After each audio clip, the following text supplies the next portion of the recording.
James Bond. In the military, I was a staff sergeant. I built roads all over the country, and even airports and stuff, landing gears, places and stuff like that. Right. And I was my own boss. And they told me what they wanted done, and that's what I did. And after Germans surrendered, then I went to Germany. And after I went to Germany, they took away all my heavy equipment, and I was supervisor over a bunch of German prisoners, mechanics and such like that, and I kept them straightened out, which was pretty easy, all except one guy, and he would have killed me if he got a chance. He was so damn lazy, he wouldn't do anything, and I guess I kind of scolded him, and he called me a son of a bitch in German, but I understood that, and I really told him about it, and then I got him kicked out of there.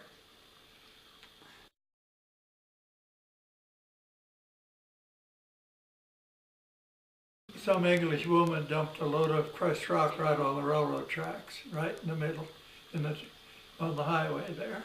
And they got me out of bed, and I run a road patrol grader, and to get the thing off the train, because it said if a train hits it, it'll derail it. It was right on a curve. So I went out there, dropped the blade down, and started to move, and here come the train. Cost the government a grader. And I just hung on them levers for dear life and got thrown to, and then it threw the grader up like that. And I just dropped down on the ground after it stopped and sat there for quite a while. And it was raining pretty hard. And I went in and it was Saturday night. And I reported to the night, they have a high-ranking guy at night, you know, available, and I went in and reported to me, and he said, "Oh, hell with it, we'll report it Monday." That was Saturday night. He didn't give a damn one way or the other. I went on sick leave Sunday, and they restricted me to the barracks for a week, and they come in and say, "How the hell did you get hit with a grader?" I said, "Well, all you have to do is be on the tracks when the train comes through." Well, they couldn't figure that out, but it wiped out the grader.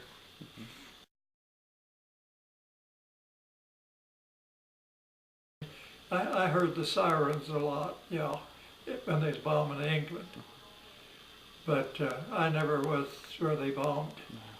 There was a plane went over, and English Spitfire was after him, and he flew over our base and dropped his bombs so he could get up some speed, and he dropped one just before he got to the base, and it lit in the parking area, and then another one hit just past the base, but he wasn't after anything. He just dumped his load to get away from that Spitfire. But that Spitfire caught him over the channel, and he's underneath there somewhere. He shot the hell out of him.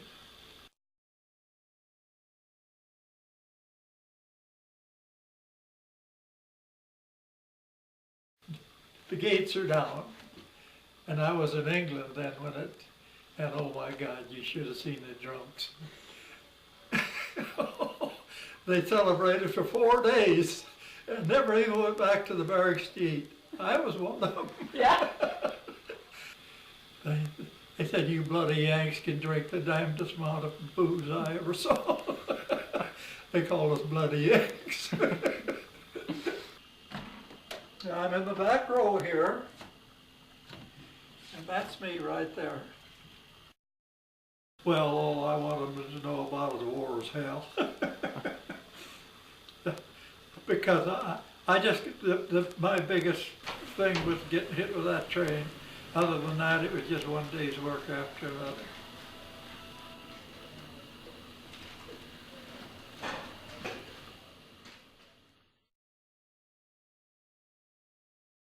1941 to December 18th of 1945. I fought 4 campaigns: Roy and Namur in the Marshall Islands, Saipan and Tinian in the Marianas, and Iwo Jima in what would be the Volcanoes group. I was a rifleman. I was wounded at Iwo Jima, which was the last campaign I was in. So then Pearl Harbor came along, and I knew that, I says, if I wanted to go to the Marine Corps. My dad had been in, as I say, in the Great War, and I knew that if I just stuck around, I would be drafted anyway. So I didn't want to do that, and I was ready to go. Of course, back at that time, it was very tough times.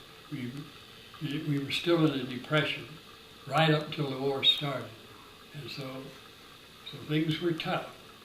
And so I said, well, and so there was a huge exodus of guys who wanted to get in, join as soon as Pearl Harbor came along. Yeah, there was a huge, massive volunteer. People were offended by when they hit Pearl Harbor and knocked all those ships up. So the guys were just lining up to join. So I mean, I was not alone by any means.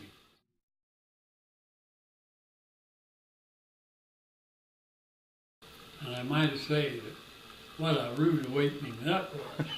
I mean, they got our attention, really. But I'll tell you, that Marine Corps, that boot camp was tough. And so that lasted 6 weeks. Then we were gazetted, or we went to into a regular outfit in the Marine Corps, in a line regiment, and then started our training.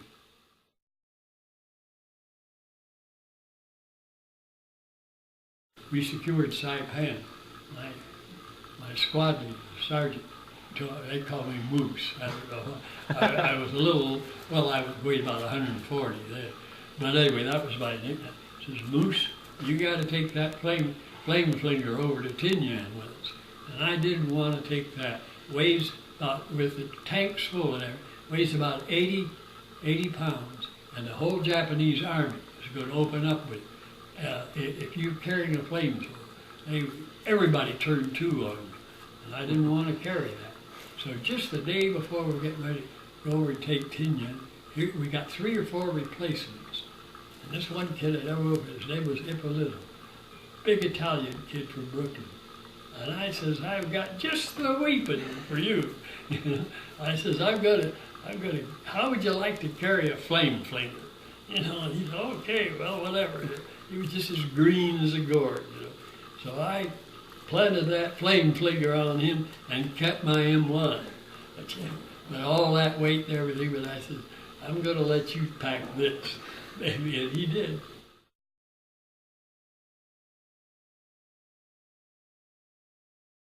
When we went into Tinian, we had right in our company area one of those tanks came, and the Japanese were jumping up on the tanks.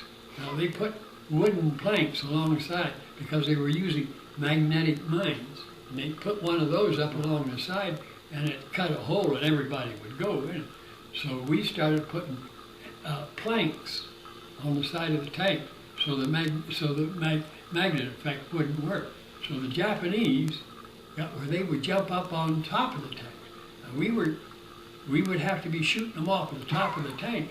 And I'm standing there just after we hit Tinian, and here's the tank driver was panicking because they were jumping up, and he was afraid they were going to put a mine and blow it right down through him. Because that naturally would take him and everybody, the 2 other guys in the tank out. So he's waving that 3-inch gun around. And I'm standing there from here to that wall, and I know he's like panicking.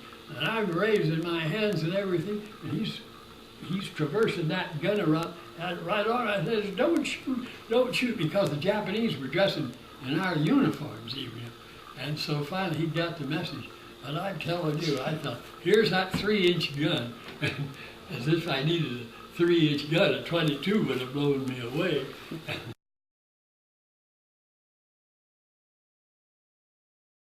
We hit the beach at 9 o'clock in the morning on February 19th.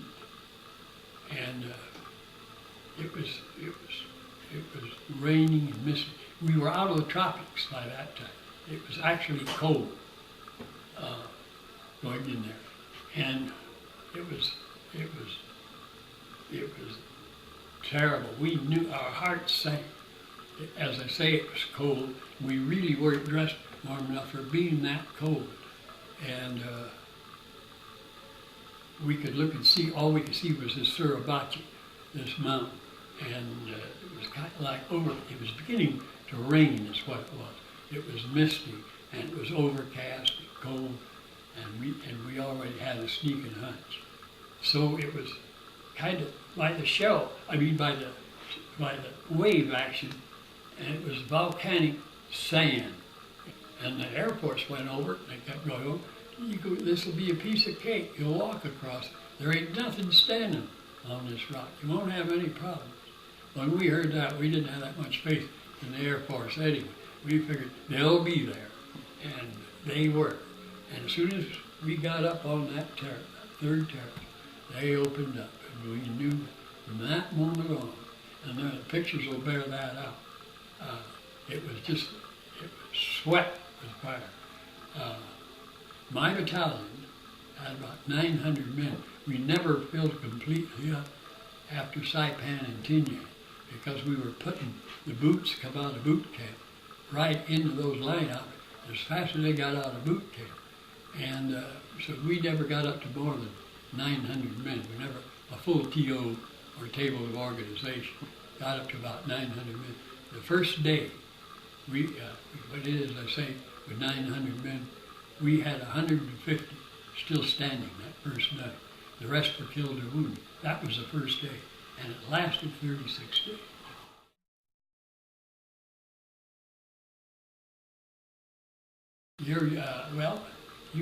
There's only one imperative. You just look ahead, spot the next shell hole, and just hope you make it. You just bite that bullet. You have to keep moving. And I know we had two brothers. They're very tight. They were just real fine guys. They were both weightlifters. They were great guys. And one of the brothers, their name was Weinenmiller, and they called him Whiskey. The brother, I don't know why we called him, but that was his nickname. And he got killed right there, and his brother went right by him, but he had to keep moving, just keep moving. I mean, you didn't stop or anything like that. I mean, that was just part of it, So, I mean, you just would pick out a shell hole and just hope you could make it. And there were just 3 outs. I mean, like the only outs were the war ended, you got hit, or you got killed. That was it. That was the only way you were going to get out. And if you got hit, you hoped it was lightly but politely.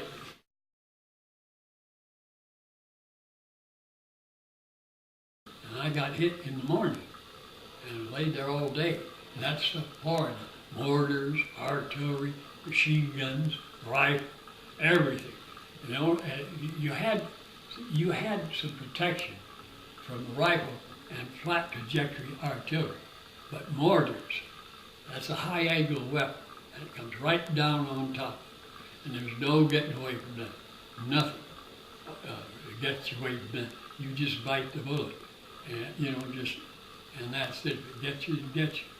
But I lay there, and in the afternoon, a couple of medics. We have Navy medics. We call them corpsmen in the Marine Corps that are stretcher bearers.